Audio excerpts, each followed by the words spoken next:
भगवान शंकर का संवाद कर रहे। 4 निशानी मेरे भगवान शंकर ने तुमको दे दी प्राप्त करने की। 4 शंकर भगवान से मिलने की 4 निशानियां सामने आती हैं। जब आप शिव महापुराण की कथा सुनते रहते हो, शिव जी के मंदिर जाते, 1 लोटा जल चढ़ाते, शंकर का भजन करते करते साल निकलते चले गए। साल। 4 निशानी मेरे भगवान शंकर ने तुमको दे दी प्राप्त करने की। 4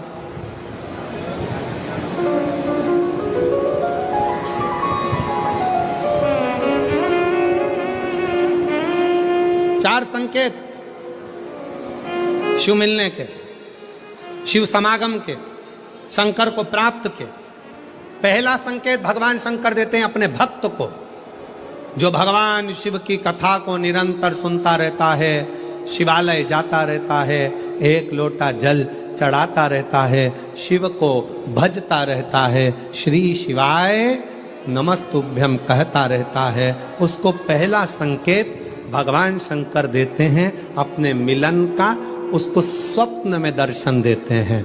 जब भगवान शंकर का दर्शन बार बार स्वप्न में होने लगे, समझ लेना कि तुमने पहली परीक्षा पास कर ली, तुम दूसरी क्लास में पहुंच रहे। दूसरी क्लास। शिव जी से मिलने के 4 संकेत मेरे भगवान शंकर दे देते। पहला संकेत कौन सा है? जम के उत्तर दो। शंकर भगवान जम के बोलो, काय में आने लगे? सपने। और रात शाम, वो कहते ना, रात शाम सपने में आए। वो कहते रात शिव सपने में आए, बोले मेरे सपने में आए। और गंगा बहा गए, गंगा बहा गए। भगवान शिव जब स्वप्न में दिखने लगे, स्वप्न में आने लगे, स्वप्न में दिखने लगे, समझ लेना तुम्हारी पहली परीक्षा पास हो गई और तुम आगे बढ़ गए। आगे। अब शिव तुम्हारे करीब में आ रहे हैं। दूसरा संकेत भगवान शंकर देते हैं शिव महापुराण की कथा सुनने वालों को।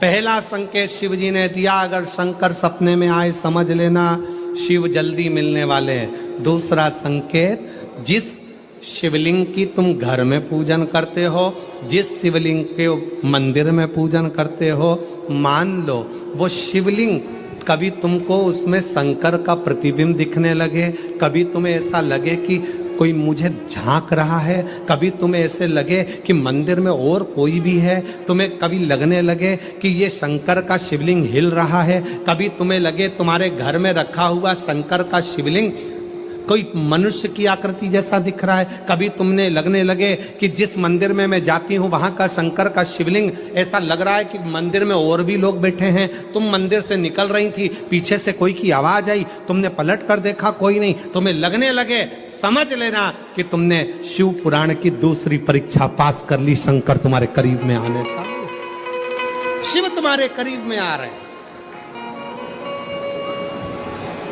करीब। और शिव महापुराण की तीसरी परीक्षा, शंकर संकेत देते हैं मिलन का संकेत। पहला संकेत स्वप्न, दूसरा संकेत अपने इष्ट मूर्ति का हलचल, और तीसरा संकेत जब आप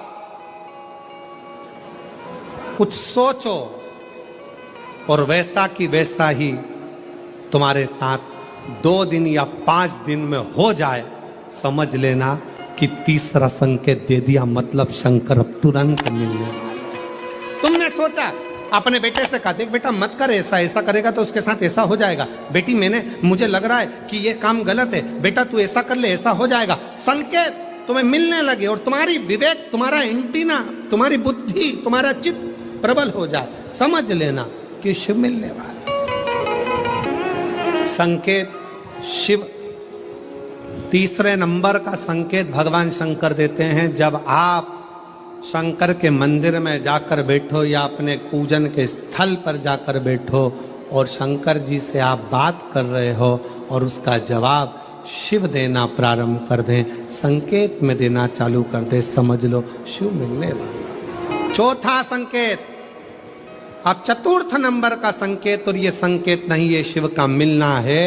जब ये 3 परीक्षा पास हो जाती है तो चौथे नंबर की परीक्षा पास करने की जरूरत नहीं पड़ती है। दुनिया के लोग कहते हैं कि भगवान आते हैं 2-4 घंटे रुकते हैं, सब झूठ है। भगवान एक क्षण के लिए आता है और तुम्हारे सामने आकर तुम्हारे सामने से निकल कर चले जाता है और तुम्हें महसूस करा देता है कि मैं तेरे सामने आया था और निकल कर चले गया, तुम मुझे पहचान नहीं पाया। आता है, आए।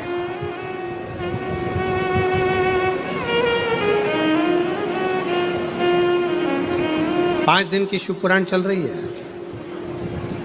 सुबह से लेकर रात तक, रात से लेकर सुबह तक, सुबह से लेकर रात तक 5 दिन की यह शिव पुराण कल विराम हो जाएगी। कल तक में तुमने 5 दिन जो सवेरे भोजन से लेकर नाश्ते से लेकर रात को सोने तक और सोने से सुबह तक, सुबह से फिर रात तक जो क्रम करा, 5 दिन का क्रम उठाकर देखना। अगर तुमने दिल से पंडाल में शिव महापुराण की कथा सुनी है तो श्रवण करने वाले को एक क्षण के लिए शंकर का दर्शन होता जरूर है, भले वो किसी अंश रूप में हो, वो होगा।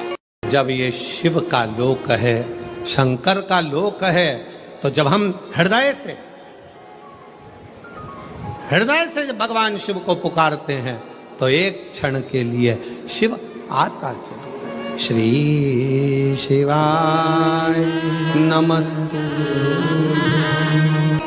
चित्तवृत्ति में वही समाहित हो, वही। कोई पुण्य का भागी नहीं है, सबके सिर पर पाप की गठरिया। पार्वती अमरनाथ की गुफा में भगवान शंकर कहते हैं, संसार सागर में कलयुग में आपका जन्म हुआ है तो मस्तक पर पाप की गठरिया भरी पड़ी है। कोई तुमसे कहे कि हमारा श्राप लग जाएगा, बद्दुआ लग जाएगी, ये लग जाएगा, वो लग जाएगा, दुनिया के लोग तुम्हें डराएंगे, धमकाएंगे।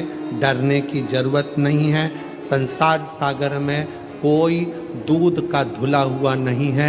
शिव पार्वती से कहते हैं, संसार में वही श्रेष्ठ है जो शिव की आराधना में डूबा है और शंकर के मंत्र का स्मरण कर रहा है।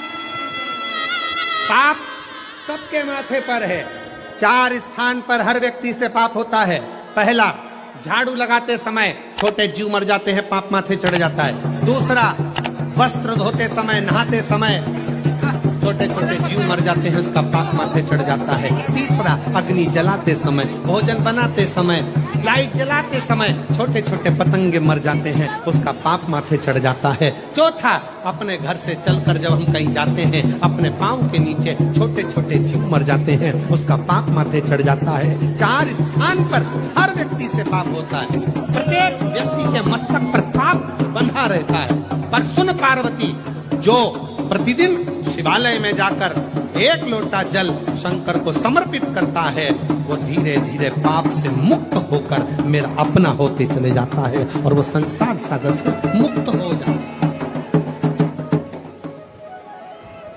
बहुत डराया गया संसार में, लोगों ने खूब डराया आप लोगों को, ऐसा मत करना पाप लग जाएगा, ऐसा मत करना पाप लग जाएगा, ये मत करना पाप लग जाएगा, भगवान को ऐसे भोग लगा दिया पाप लग जाएगा, भगवान को ऐसे जल चढ़ा दिया पाप लग जाएगा, भगवान को ऐसा कर दिया पाप लग जाएगा, भगवान को ऐसे प्रणाम कर लिया पाप लग जाएगा। शिव महापुराण ने सब कुछ समाप्त कर दिया। शिव महापुराण ने तो एक ही बात कही कि बच्चा गंदे नाली में गिर जाए, बच्चा गंदे पानी में गिर जाए, बच्चा गंदे कीचड़ में गिर जाए, उसको कोई नहीं उठाएगा, कोई गले से नहीं लगाएगा। बच्चा कीचड़ में गिरा हुआ, केवल एक माँ और एक बाप होते हैं जो कीचड़ में गिरे हुए बच्चे के कपड़े नहीं देखते, उसको गले से लगा लेते हैं। उसी तरह संसार में कितना भी पाप हो जाए, शंकर के मंदिर जाना मत छोड़ना, क्योंकि वो बाप ऐसा है कि तुम कितने भी पापी हो तो भी गले से लगाकर तुम्हें तार देगा। तो भी तार दो। कोई तुमसे कहे पाप लगेगा, शिव जी की भक्ति में, भजन में, स्मरण में उल्टा जपो, सुल्टा जपो, कैसे जपो, दिन में जपो, रात में जपो, शुद्ध में जपो, अशुद्ध में जपो, जैसे हो वैसे जपो। शंकर का नाम जपने वाले पर भगवान कृपा करता है। जो दिल से श्री शिवाय नमस्तुभ्यम बोलता है वो शंकर की औलाद, शिव का पुत्र कहलाता है। श्री शिवाय नमस्तुभ्यम बोलने वाले पर शंकर कितनी भी समाधि में लगे हो, श्री शिवाय नमस्तुभ्यम बोलने वाले को शिव नेत्र खोल कर दर्शन देते हैं।